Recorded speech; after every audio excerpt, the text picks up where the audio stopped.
Olá pessoal, professora Júnia Andrade, eu vou falar sobre a discursiva do TJ Ceará, as primeiras impressões dessa discursiva, tá? Sempre no meu canal eu vou acrescentando outros vídeos à medida que o tempo vai passando, né, vai ficando um pouco mais próximo do concurso. Então é o seguinte, vejam só, toda vez que a gente vai estudar discursiva, a gente não pode tirar o olho do edital. Primeira informação, tá? Eu vou falar tanto para quem é novato, quanto para quem já é veterano, tá bom? Eu começo com aquilo que atende os novatos, tá? Nesse primeiro momento. E daqui a pouco, no mesmo vídeo, eu vou atacar aquilo para quem... o assunto geral, não é não só para o novato, mas também para o veterano.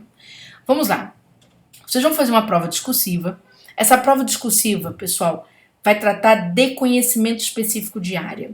Ah, a Júnia, mas lá falou que é uma dissertação. Gente, dissertar é explicar. A gente pode explicar assuntos que são atuais e a gente pode explicar assuntos que são específicos da nossa área. Tranquilo? Então, isso que a gente chama de dissertação, a capacidade de você se expressar, você explicar. Não é à toa que quando a gente vai observar exatamente os itens avaliativos, e aí a gente tem que entregar um texto de acordo com esses critérios, não é? Não é fazer qualquer texto, não é só mostrar conhecimento, você tem que se expressar de acordo com os critérios de avaliação, porque em nada resolve se você se expressar com conteúdo muito bom, mas esse conteúdo não atende os critérios avaliativos, então o concurso já era. No item 9.7.4 do edital, você tem aqui os primeiros critérios. A banca vai avaliar conteúdo? Lógico, com conhecimento do tema. Eu posso esperar um tema difícil, Júnia? Não, não. Normalmente não, tá, pessoal? A banca, sempre, desde 2018, a gente tem percebido, não é, que o Sebrasp tem trabalhado mais com conteúdos bem basilares de cada área. Mas por que o Sebrasp tem feito isso? Ora, porque ele vai investir na capacidade de expressão. A carga também da análise de conteúdo cai nessa capacidade de expressão. Não é à toa que são feitos dois cálculos, né? A banca pega, por exemplo, vamos supor que este item aqui, a banca trabalhou lá, vou pegar aqui só para dar como exemplo, tá? Para você entender. Por exemplo, prova do TRT da 8ª região. Tranquilo?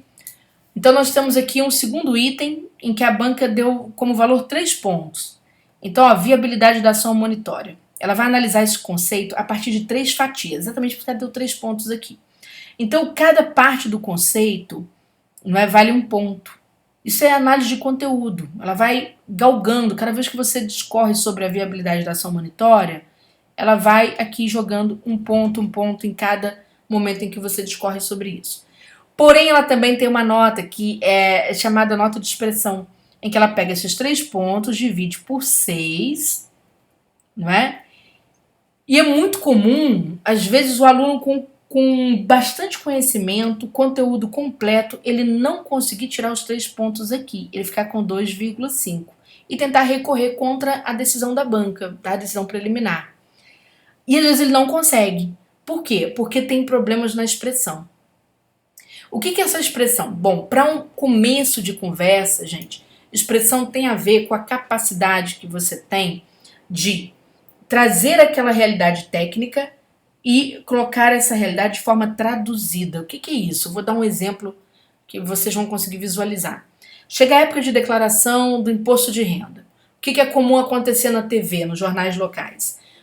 O apresentador levar um auditor fiscal para tirar a dúvida dos contribuintes. Ou uma pessoa lá do PROCON, não é um servidor, uma pessoa que trabalha no PROCON, vai tirar a dúvida dos consumidores. Então você vai ver que essa pessoa vai falar o que está na lei, né? Esses servidores, esses agentes públicos vão falar o que está na lei e vão mostrar aquilo de forma prática. Isso se chama capacidade de expressão. Esse demonstrar de forma prática pode acontecer no estudo de caso, quando a banca traz um estudo de caso, que é esse caso aqui, não é? Que a banca conta uma história fictícia, e aí você vai tratar de um aspecto do direito, por exemplo, não é? Sempre de olho nessa história, para você fazer aplicação, você vai dizer o que tem na lei e fazer aplicação aqui, neste exemplo. É uma situação.